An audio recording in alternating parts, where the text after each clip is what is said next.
Hello, my name is Nancy Drain, and I'm the Pro Bono Director here at Children's Law Center. Thank you so much for taking the time to watch this training program on serving as a guardian ad litem in complex custody cases. These cases are terrifically rewarding cases, and custody guardians ad litem, or GALs, make all the difference in the lives of some of DC's most vulnerable children. Before we review the law and procedure of custody in the District of Columbia, we would first like to provide you with some important context about our clients' lives, case realities, and cultural competence. It's important to first understand the context of our clients' lives, which are often quite complicated, particularly when we become involved. Children must be understood in the context of their lives, their families, their communities, and their historical roots. And this is really a guiding principle to doing custody guardian ad litem work.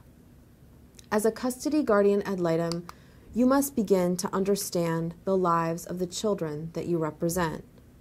You must make the time to learn about and understand their lives and their families. You must also be self-aware and recognize that your own background and your own experiences can play a role in how you assess the case. You must also have strategies to ensure that you are being culturally competent and being as objective as possible. Let's first talk about what we mean by cultural competence. First, what is culture? Well, we know that culture forms the basis of our values, our attitudes, and what we consider normal behavior. Cultural groups and norms can come from a variety of places: ethnicity, race, gender, nationality, sexual orientation, and many other factors. It's important for us to think about how we use culture in our daily lives. Culture helps us give order to the world around us. It forms our worldview, and it's a filter through which we process our experiences and the information that we receive. We often attach a culturally based meaning to things that happen to us, to things that we see, things we hear, and things we experience. And often this happens even without us being intentional or realizing it. Culture also influences how we judge what is credible or what we assume about other people's behaviors. And that is critically important for those of you in the custody guardian ad litem role, as you'll be interacting with many people in the child's life and helping to assess the circumstances to make best decisions for that child. So now that we have a sense of culture, let's talk about what it means to be culturally competent. Fundamentally, cultural competence is about trying to understand other cultures and respecting cultural differences. It is thinking, acting, and interacting with other people from different backgrounds with an open mind while respecting their dignity and their cultural diversity. It is recognizing that our own biases and our own cultural view often influence us, sometimes unconsciously. And finally, it is constantly checking ourselves to ensure that we're being as objective as possible. Cultural competence is critical for custody guardians ad litem. Custody cases are personal and emotional, involve the dynamics of family life.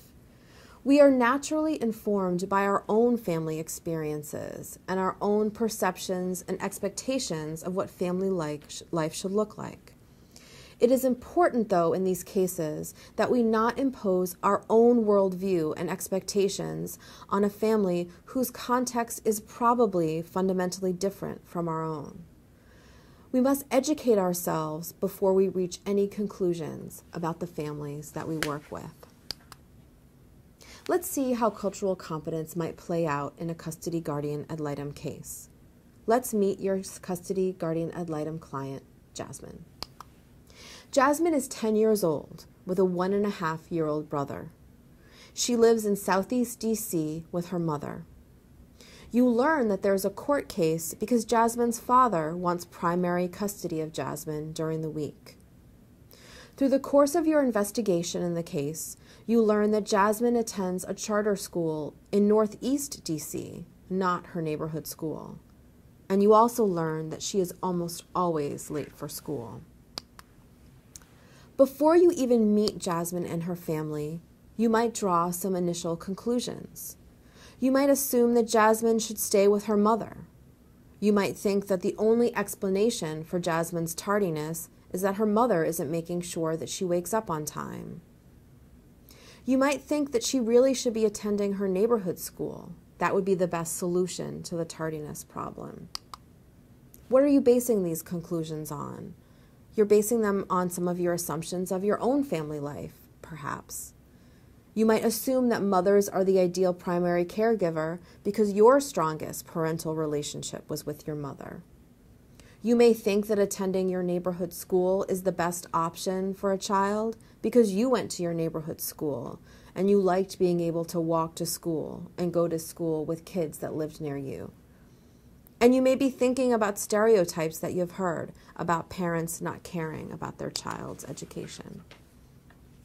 There are likely many things that you'll be thinking about, and there are also likely to be many things you don't know about the context of Jasmine's life. For example, you might not know that Jasmine is scared to attend the neighborhood school because there's violence in the school. You might not know that Jasmine's mother took her out of the school because she couldn't read in 3rd grade. You may learn that Jasmine, her infant brother, and her mother have to take 3 buses each morning to get to the Northeast DC charter school, and that the buses often break down or are late. And you might learn that even though they wish they could take a cab, they can't afford cab fare because it would eat too much into their daily food budget. What does this brief story teach us? It teaches us that it's natural to use our own expectations, our own upbringing, and our own experiences when we draw initial assumptions in a case. Biases or preconceptions are often unintentional and unconscious. But it is our job, particularly as custody guardians at Litem, to be aware of our assumptions, our preconceptions, and our expectations, and to recognize the role that they play in the conclusions that we reach, but also make sure that we're being objective and that we're not using our own experiences to inform the decisions that we make about the cases that we work on.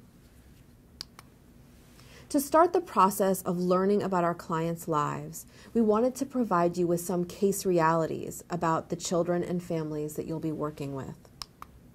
Let's first talk about poverty. Nearly 1 in 5 DC residents are at or below the poverty line, $23,000 for a family of 4. Nearly 1 in 3 DC children live in poverty, which is double the national average. In Ward 7 and 8, where 1/3 of DC's children live and where many of our clients live, the poverty rate is between 40 and 50%. 15 to 20% of DC children under 6 are in families that spend more than half their income on rent, and 41% of DC children are in homes without secure employment. Family structure is also something important to have some context for. 1 in 11 U.S. children will have relatives as their primary caregivers for at least a short period of time, and that number is higher in African American families, where it's 1 in 5 children. 38% of children being cared for by grandparents are very young, under the age of 6. And 67% of children in Ward 7 and 8 here in DC live in single-parent households. Health is also an important thing for you to have context for and consider when you're working on these cases. 60% of DC children are enrolled in Medicaid. 64% of DC infants and toddlers have at least one risk factor known to increase poor health, poor school outcomes, and poor developmental progress. And at least half of DC children who are covered by Medicaid do not receive the mental health treatment that they need. 88% of children who even have a diagnosed mental health disorder do not receive the treatment that they're entitled to. Finally, education. In DC, only 58% of students graduate high school, and DC has one of the widest racial achievement gaps of all large urban school systems. 91% of white fourth graders were proficient in reading, as compared with only 38% of African American classmates. This is only a small picture of the lives of DC children and families, but learning about these case realities is a critical first step to becoming culturally competent. Learning is the first step, but it's also important to be self-aware. You must take a moment to think about your own experiences, your own culture, and your old worldview, and recognize that these form your frame of reference when you interact with other people. You must be aware of any differences that exist between you and the families that you'll be working with and where they are likely to crystallize. This could happen in family functioning, child-rearing decisions or practices, and discipline. Really, in the custody guardian ad litem context, these opportunities are countless. Before we start talking about the law and procedure of custody cases, we want to give you some strategies of how you can incorporate cultural competence into your work on the cases. The first thing, as we said before, is to be self-aware and to know yourself. That's really the first important step to being culturally competent. You need to take the time to listen to your client and also the family members around her. Look at content of what's being communicated to you. It could be verbal or nonverbal. Take the time to learn about the families and children that you work with. Ask why if you don't understand why a family member is making a particular decision or why a family is in a circumstance that they're in. Avoid stereotypes. Get to know each person as an individual and learn about their background and experiences. Don't judge. Imagine multiple meanings when you interact with a family and a decision that they might have made, not just the option that fits into your own worldview. Reflect. Think about how your experiences and interactions play into cultural competence and also play into the assessments that you're making in any particular case. Respect. Recognize that your own values and morals are not the touchstone in these cases, but it is the morals and values of the families that you're working with. Talk. Think and talk with others about cultural differences. Talk through the case with your CLC mentor. Talk through it with the family, and really think about the issues that are arising in the cases and do your best to better understand them. And finally, watch out. Look out for red flags that may show that either you or other parties in the case are not being culturally competent. With these strategies in place, you will be prepared to be the best advocate for your client's best interests. The issues in these cases, particularly custody guardian ad litem cases, are very complex. So remember that there are experienced mentors here at Children's Law Center to help walk you through the decisions that you'll make in the case and all of the various factors that you will consider. Thank you so much for your consideration of taking a custody guardian ad litem case and for your support of our pro bono program.